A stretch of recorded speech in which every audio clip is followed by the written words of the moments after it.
On November 30th, 2013, Paul Walker slid into the driver's seat of a red Porsche Carrera GT and told a friend he would be back in 5 minutes. He never returned. For years, officials blamed the crash solely on excessive speed. But witnesses that day recall unsettling details omitted from the final report. The car wobbling in its lane, 9-year-old tires on a 600-horsepower engine, internal Porsche emails joking about crash rates, and a coroner's finding that Walker was still breathing after impact. Now those who saw the event are speaking out, and their accounts reshape the accepted narrative. The afternoon began at Always Evolving Performance Motors, a luxury car workshop co-owned by Walker and Roger Rudis, in an industrial park in Valencia, about 30 miles north of Hollywood. The shop was hosting a charity event for Walker's nonprofit, Reach Out Worldwide, a car show and toy drive for victims of Typhoon Haiyan, which had killed over 5,000 people in the Philippines. Guests brought unwrapped toys worth at least $10 or left cash donations. As the festivities wound down, Rudis had his red Porsche Carrera GT on display. Jim Torp, a friend of both men, later noted that Walker had never ridden in that model before.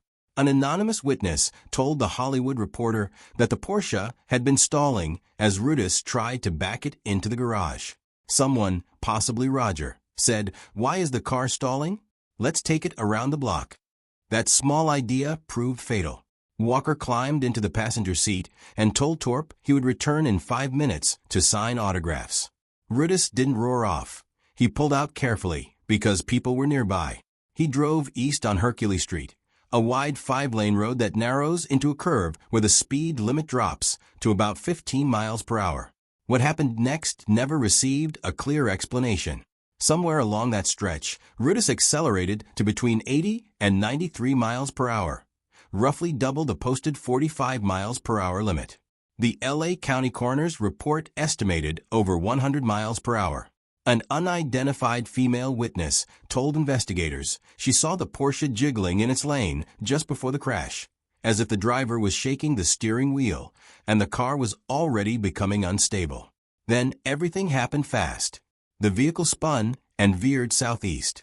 The driver's side slammed into a tree and a concrete-like pole bearing the 45 miles per hour sign. The force spun the car 180 degrees, and the passenger side struck another tree. A chunk of the car flew into a nearby building, shattering a window.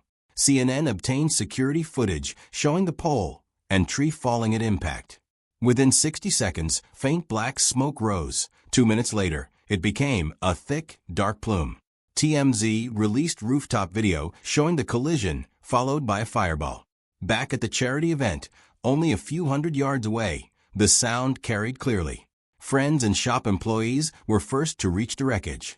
Antonio Holmes told the Santa Clarita Valley Signal that people heard something but couldn't identify it. Someone called in a vehicle fire.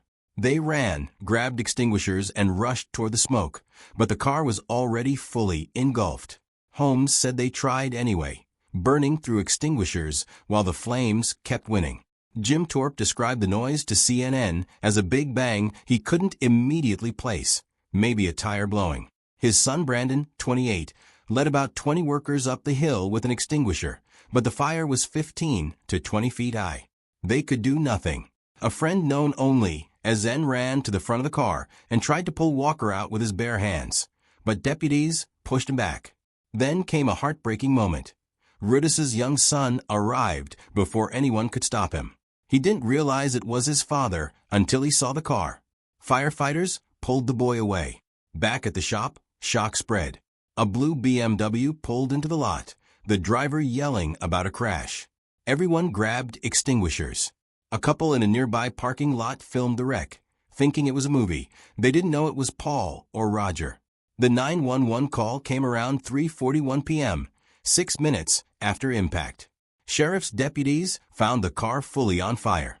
Both occupants were pronounced dead at the scene. Autopsies were performed on December 3, 2013. Walker's cause of death was combined traumatic and thermal injuries. His body was severely charred and in a pugilistic stance, a boxer-like pose caused by heat contracting muscles. His injuries included a fractured left jawbone, collarbone, right wrist, left arm, multiple rib and pelvic fractures, and a non-displaced spinal fracture.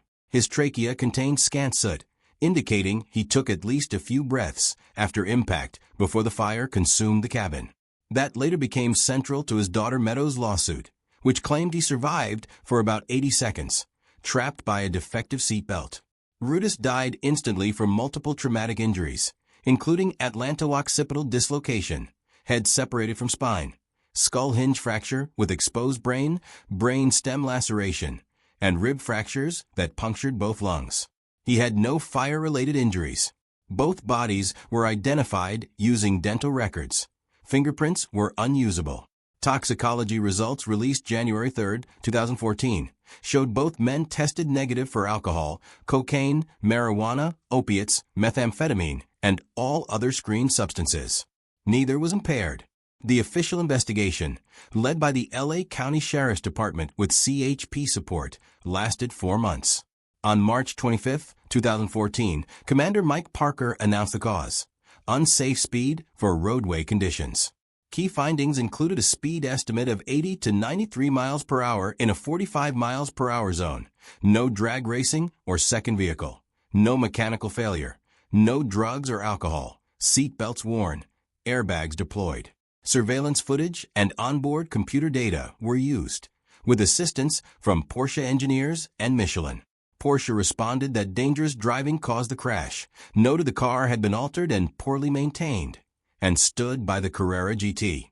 No criminal charges were filed. Both deaths were ruled accidental. But the story didn't end there. Meadow Walker, then 16, filed a wrongful death lawsuit on September 28, 2015, against Porsche AG, Porsche Cars North America, and Beverly Hills Porsche. Her attorney argued that Walker survived the impact and couldn't escape before the fire killed him. The lawsuit claimed design defects, lack of electronic stability control despite known instability, a defective seatbelt whose shoulder anchors moved with the engine compartment while other anchors stayed with the passenger compartment, pinning him down, rubber fuel lines without break-free fittings, allowing fire to erupt, and weak side door reinforcement bars. Meadows' team also challenged the speed estimate, claiming surveillance video showed 63 to 71 miles per hour when control was lost and only 40 to 60 miles per hour at impact. Porsche argued Walker knowingly assumed the risks and that the car had been abused and poorly maintained. During discovery, Meadows' lawyers accused Porsche of improperly redacting documents. When attorney Millam opened files on his home iMac, black bars became transparent, revealing internal emails about high crash rates and missing stability systems. The case settled on October 16, 2017, confidentially. Meadow had previously settled with Rudis's estate for $10.1 million, about $7.2 million after fees. Walker's father filed a similar lawsuit that also settled confidentially. Walker's $25 million estate went to Meadow. Christine Rudis, Roger's widow, had a different outcome. She sued in May 2014, arguing a failed suspension component caused the crash. A federal judge granted Porsche summary judgment, finding her expert's theory speculative and noting that her own complaint conceded no crash cage could have prevented Rudis from moving within the compartment, and poor side impact performance didn't play a role in his death. The key difference: Rudis died instantly, so the trapped and burned arguments didn't apply. Roger Rudis was born in El Salvador on October 31, 1975. After his father was assassinated during civil unrest, his family escaped to the U.S. and rebuilt. At 18, he started at the bottom in finance, eventually becoming managing director of wealth management at Bank of America Merrill Lynch. Barron's listed him among America's top 1,000 advisors from 2010 to 2012.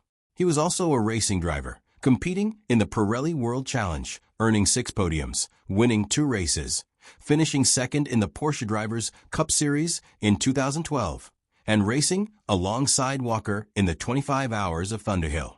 They met at a racetrack in the mid-2000s when Walker noticed Rudis driving a Porsche GT3 Walker had once owned. That grew into friendship and then a professional relationship.